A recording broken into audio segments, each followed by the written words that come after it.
a really great interview from Manar Adley from Mint Press News with Dan Kovalik, who's done a number of books. And he's a great author and he's a good speaker. And he speaks about how sanctions are used to plunder various countries and destroy them. And that's used by the US. And they use humanitarian grounds to go in and invade these countries and plunder them. And he talks about Venezuela in particular. And this is from 2020, this interview. And I just thought there was a couple of segments that were really good. But it'd be great if you watch the whole interview. Mintcast podcast is a part of Manar Adley's Mint Press News. And so you can find the title. I'll leave a link to the whole interview. It's about an hour long and it's really great. So check that out and consider getting Dan Kovalik's books. Okay, thanks for watching. My name's Trish Roberts. You're watching Faint Signals from Vega. Till next time, bye for now. And so in my intro, I listed about 8 countries that are sanctioned currently, and there's actually a lot more. But I think for many people, there's some confusion about sanctions, that they believe that they're more of, they're not actually an act of war. But can you explain to us, how are sanctions an act of war and a form of collective punishment? And if you could, what is their standing in international law? Yes. Well, so first of all, under the UN Charter, which is essentially the constitution of international law, it's the constitution of the world, only the UN Security Council can decide to use economic or military means to deal with issues of international peace and security. So really, it's only the Security Council of the UN that can impose the type of sanctions we're talking about. But the U.S., true to form, has decided that it can use economic sanctions and even military means against other countries on its own, unilaterally, without seeking approval of the UN Security Council. Now, there's no basis in law for that. That's completely lawless, but that's the U.S. view, and that's how they act. And what these sanctions do, and I'll give the example of Venezuela, because I think I understand how the sanctions work there most of all. They prevent countries like Venezuela from obtaining many life-saving and life-necessary supplies for their people. There was a very good report done on this by the Center for Economic Policy Research, or CEPR. And it was authored by 2 economists named Jeffrey Sachs and Mark Weisbrot. And what they showed is that over just a 1-year period between 2017 and 2018, they estimated that 40,000 Venezuelans were killed as a direct result of sanctions. And they based this on the number of people who depended on life-saving drugs that Venezuela was being denied due to the sanctions. And those drugs include HIV drugs, insulin, chemotherapy medicines, dialysis equipment. Those are the things, and food. So those are the things that sanctions starve a country of. Obviously, those have a likelihood, in fact, a certainty of killing people. And so this report estimated that in a 1-year period, 40,000 Venezuelans died. They have not done an updated report, but they predicted that in the next year, 2019, that number of 40,000 would have only been increased in that year. And a UN expert named Dr. Alfred de Zayas, great guy, who cannot get on mainstream press, but would love to talk about his conclusions. He's estimated that at least 100,000 Venezuelans have died due to these sanctions. So these sanctions are intended to create maximum suffering amongst the civilian population of a country like Venezuela, like Iran, like Nicaragua, like Cuba, in an effort to convince or coerce the civilian population into withdrawing support for their government and into even possibly overthrowing their government. And so what you have is intended suffering upon a civilian population to bring about a political end, which frankly is the textbook definition of terrorism. But in addition, as you mentioned, this is a violation of the Geneva Conventions, of international humanitarian law, because that law requires that even in times of war, and these countries we're not at war with them, but even if we were under international humanitarian law, you're supposed to protect civilians. And it's illegal, even during wartime, to deny populations of food, of water, of medicine. This is explicit in international humanitarian law, and it's been the case for over 100 years that's been a very specific part of international humanitarian law, dating back to the Hague Convention of 1907. And so this is very clearly an illegal act that the U.S. is engaged in by imposing these types of sanctions on these countries. And then we have here in our media, they look at these countries where this opposition is, been getting empowered, especially from the United States, and they're saying, well, look, this is the result of socialism. And they always point to like, look, it's because it's a socialist government, and that's really what is to blame. It's not the economic sanctions, right? Yeah, no, it's incredible. I mean, I actually heard an NPR story about a week ago. It was a pretty lengthy story about Venezuela and about the hardships they're having there in terms of their medical system. And they managed to have this fairly lengthy report without mentioning the word sanctions even once. That's crazy. And it's just crazy. And so, yeah, I mean, and this is a very standard technique that the U.S. uses to try to overthrow governments it doesn't like. And the media is very much complicit in it, in the way that we're saying. They play along with this game of the U.S. starving a country into submission and then blaming that country for starving. It's a quite insidious thing. Right. And the first time that the U.S. Really ran this playbook was in 1952 to 53 in overthrowing Prime Minister Mossadegh in Iran. That was the first CIA coup in the world. And they did exactly what the U.S. continues to do today to these countries. They engaged in economic warfare against Iran. They had a blockade of Iran and its oil, caused huge amounts of suffering, of course, amongst the population. And this, of course, was in response to the fact that Iran had nationalized their own oil.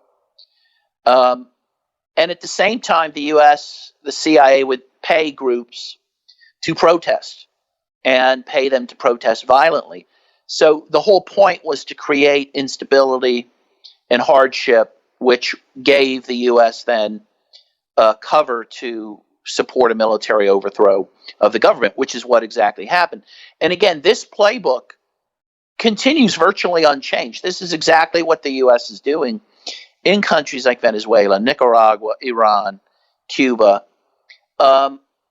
And of course, there's a number of ways in which it's real insidious. So not only do they create problems of deprivation, of starvation, and then blame the country for starving, but again, they fund these groups, these opposition groups, many times that carry out, acts of violence and even terrorism against their fellow citizens and against their government.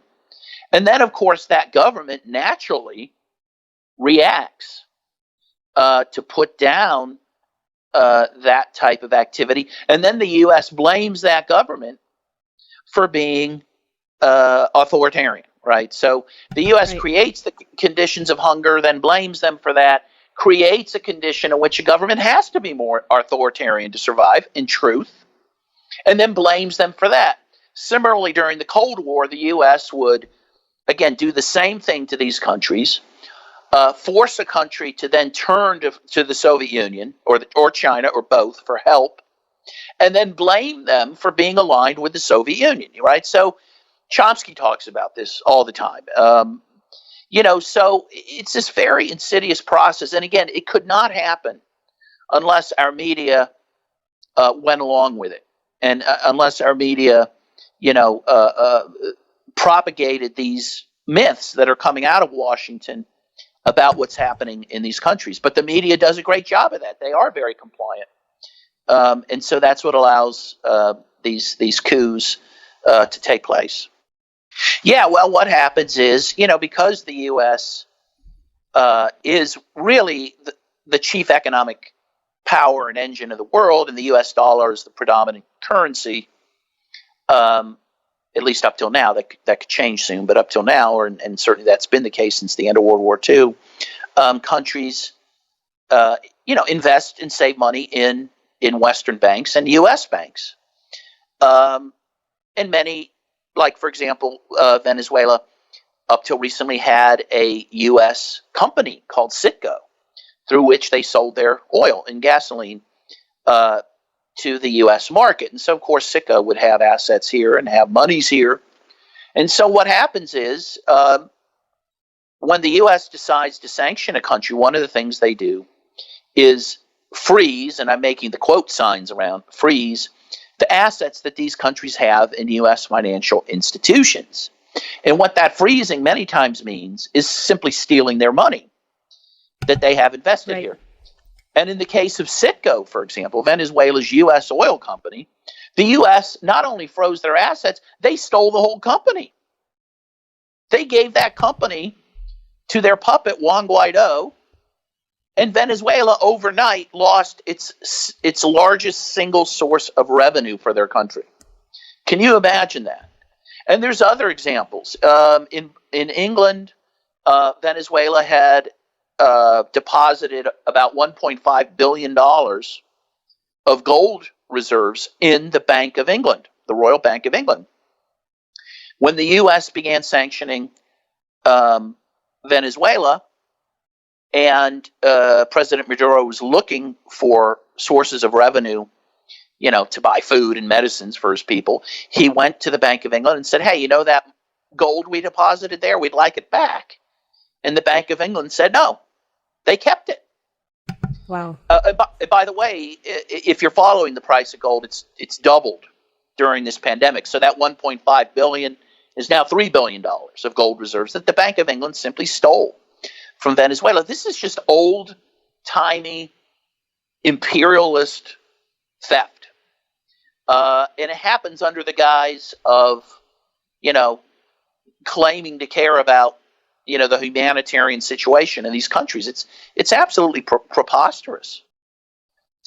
I at least, date it back in terms of modern times to King Leopold II of Belgium, when he, in the late 19th century, decided to personally take over the Congo in Africa in order to profit immensely from that country's valuable rubber supplies, ivory supplies.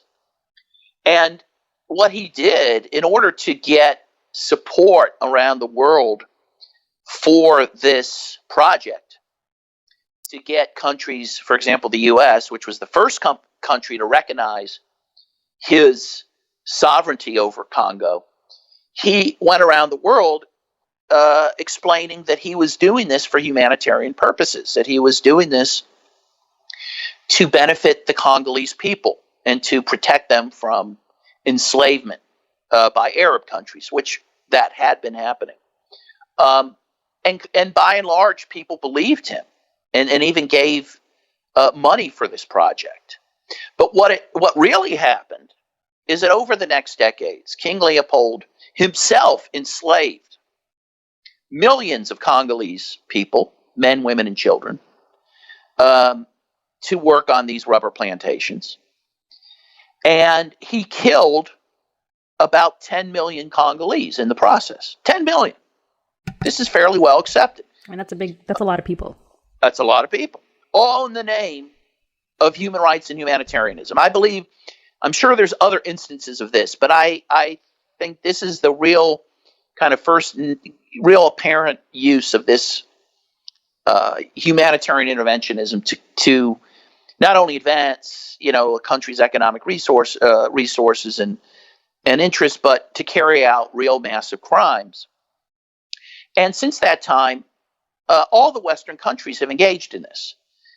So very shortly after King Leopold took over Congo, the U.S., of course, started the Spanish-American War under the pretext of liberating countries like Cuba, Puerto Rico, the Philippines from Spanish rule. We claimed we were going to bring democracy to these countries.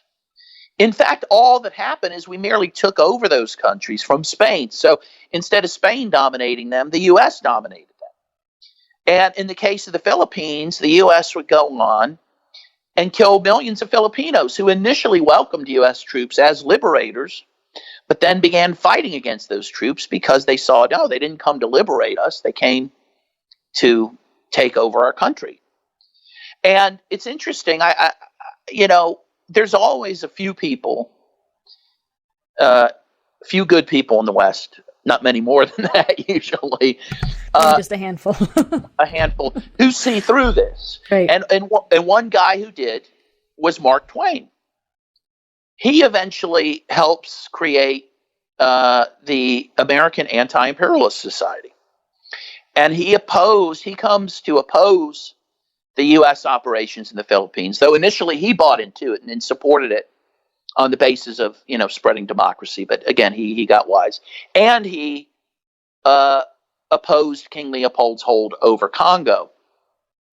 And I like to talk about Twain because, he's an example of a true intellectual, who used his standing in the world to, struggle against, again, imperialism, using that name. I mean, can you imagine having an anti-imperialist league today? I mean, that would be seen as a really radical thing, right? But in any case, going back to this, so over the years, of course, all countries would invade other countries under the guise of some sort of humanitarianism or some sort of democracy spreading, that sort of thing. Of course, even Napoleon did that in the earlier part of the 19th century. In terms of the term humanitarian intervention, also known as R2P, or responsibility to protect, those actual terms did not really come into existence until the 1990s. And those were a creation of liberal Western intellectuals and political leaders who needed a new justification for war. And why did they need a new justification for war? Because the Soviet Union had collapsed in 1991.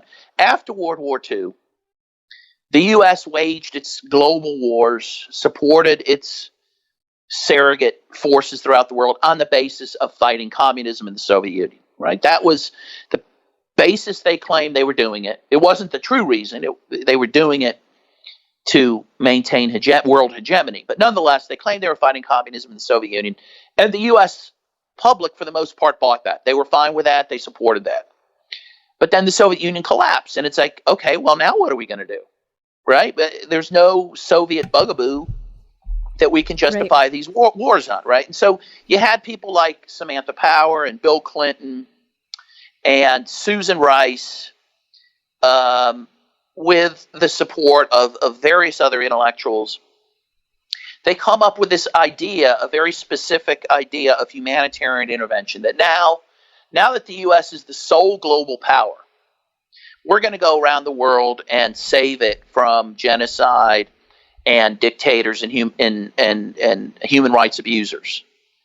And again, it looked very similar to what had been happening for years anyway, but it was a new, very explicit dogma that they created, a very powerful one that still, I think, is very significant in the world. Well, I think they put a big, charming smile on the face of U.S. imperialism with Obama as its spokesperson to justify, said humanitarian wars, right? Well, absolutely, and of course, what happened under Obama was the NATO, assault on Libya, right? And the three people behind that assault, according to the New York Times, the three main intellectual authors of that assault were Samantha Power, who is one of the intellectual authors of R2P, Hillary Clinton, and Susan Rice. These are the three horse people of the apocalypse, right? But they are the three, main intellectuals behind humanitarian interventionism. And they saw Libya as their chance to really put this idea into practice. And so the U.S. and other allied nations in Europe, under the guise of fighting this strongman that they called, of course, Muammar Gaddafi, and preventing human rights abuses there and preventing an imminent genocide, they claimed, they bombed Libya from March of 2011 till October of 2011, when Muammar Gaddafi was finally captured, sodomized, and murdered. Of course, in the process of this, and I do talk about this a lot in my book, and I go into detail about this, so I won't go into minute detail here. But if you look at the WikiLeaks cables at this time, it's very clear that, in particular, the Hillary Clinton team, whose emails WikiLeaks has, they acknowledge amongst themselves that there really is no human rights emergency to justify the bombing. But they have other reasons for doing it. So, of course, they push to go forward with it. But it's very interesting that in black and white, you see Sidney Blumenthal, who apparently was Hillary Clinton's main advisor on this, very openly saying by the time of the bombing, any humanitarian concerns had already passed. And yet they go on and bomb for a number of months, right? And you also see in these cables Sidney Blumenthal talking about the various interests being served by the overthrow of Gaddafi. And he talks about how France has an interest in Gaddafi's gold, and Sarkozy, who was president of France at this time, was interested in it because apparently Gaddafi had given Sarkozy $50 million for his presidential campaign, which is illegal under French law. So Sarkozy literally wanted Gaddafi dead because he wanted to kill him as witness. Italy wanted to get out of a deal it made with Gaddafi to pay reparations to Libya, arising out of Italy's colonial domination of Libya during the first half of the 20th century. And the U.S. wanted more access to infrastructure investments in Libya. And, of course, the interest of oil was always there as well. In any case, there were a number of reasons the West and these Western countries engaged in this assault on Libya. And while they claimed it was to defend human rights and prevent genocide, that wasn't truly one of the real reasons. In fact, ultimately, a genocide happens in Libya because of the NATO intervention. Right. So during that intervention and after, the jihadists that the U.S. and NATO partnered with to overthrow Gaddafi began a genocide against black Africans living in Libya. They depopulated whole towns of black Africans, summarily threw thousands of people in jail because they had dark skin, and killed a number of people because they were black. And as we know today, they also now are running slave markets in Libya. Libya now has public slave markets where you can buy a person, invariably a black person, for $400 to be your slave. This was the result of the humanitarian intervention. It's really an incredible story, and one that is rarely told. You know, Libya has been nearly forgotten by the press now, and how American exceptionalism operates. You know, the U.S. can go in a country like Vietnam, kill millions of people, mostly women and children and elderly, deforest their land, destroy their agriculture, and essentially say, oops, we're sorry. And people are like, you meant well, that's okay. You know, if another country does that, of course, they're evil and genocidal, right? And it's amazing how our propaganda system works.